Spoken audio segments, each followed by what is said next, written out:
Hội An là một cái đô thị rất là lâu đời rồi, cho nên là nó đã hình thành một cái nền văn hóa rất là đặc trưng, đặc biệt nhất là kiến trúc.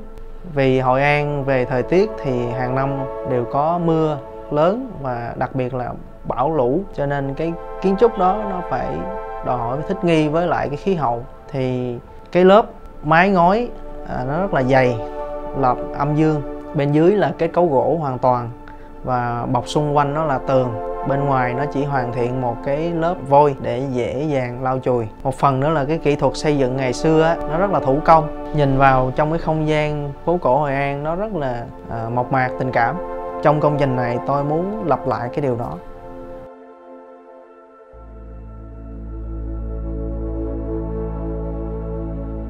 Cái hiện trạng của công trình Hội An Trail là một cái khách sạn cũ được xây dựng cách đây hơn 10 năm. Tổng thể nó gồm 7 khu. Nó nhìn vào một cái sân vườn lớn. Đi vào trong cái đồ nội thất thì nó rất là cũ kỹ. Những cái món đồ đóng rất là tốt, tuy nhiên là nó bị bao bọc bởi một lớp sơn màu đen, cho nên là khi mà nhìn vào món đồ á, chúng ta không có cảm nhận được cái giá trị của cái nghề làm mộc.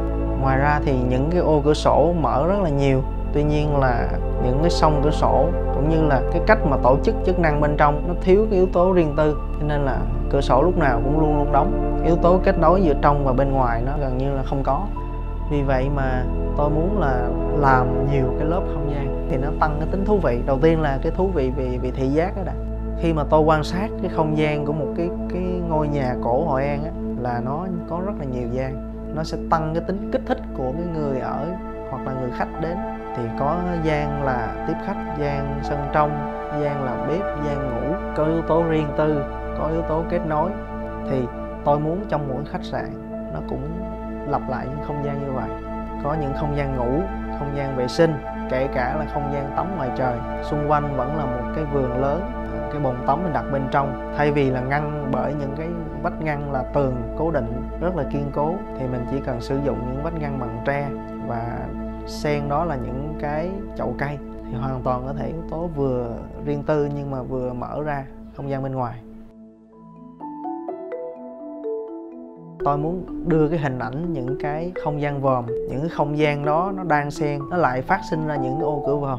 Thì đó là cái hình ảnh xuyên suốt mà tôi muốn lặp đi lặp lại trong không gian phòng ở cũng như là hành lang. Thì đó là cái cách mà tôi gợi lại cái hình ảnh một cái khu phố hoặc là một cái ngôi nhà cổ của Hội An đối với một cái công trình xây dựng mới, vừa có yếu tố cũ cổ nhưng mà rất là hiện đại theo một cách mới. Cái cách thức mà tôi muốn tiếp cận về cái vấn đề xây dựng đó là tôi tận dụng hay là kết hợp những cái làng nghề truyền thống địa phương. Khi mà làm công trình này á, tôi có cơ duyên tiếp cận rất là nhiều làng nghề, tuy nhiên là nó cũng thực sự nó cũng ở mức là cầm chừng thôi, nó chưa thực sự là phát triển và khả năng là nó sẽ mai một.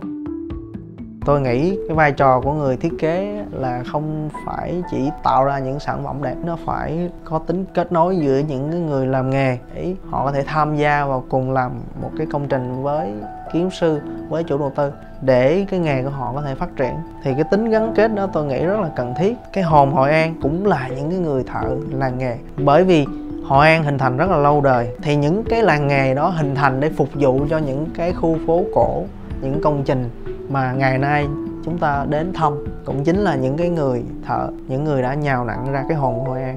Tôi muốn tận dụng những cái làng nghề về đá mài, có thể là làm những cái bồn đá mài rất là đẹp, rất là bền và thẩm mỹ nữa. Đặc biệt là nghề làm mộc. Ở trong cái không gian này tất cả những món đồ, ví dụ như là từ bàn, ghế, cửa, giường đều được đóng bởi những cái bàn tay của những người thợ mộc rất là lành nghề. Chính họ là những người thổi hồn vào trong cái đồ nội thất này. Cho nên khi mà người khách họ ở trong không gian, họ sẽ cảm nhận được cái hồn của Hội An trong công trình này.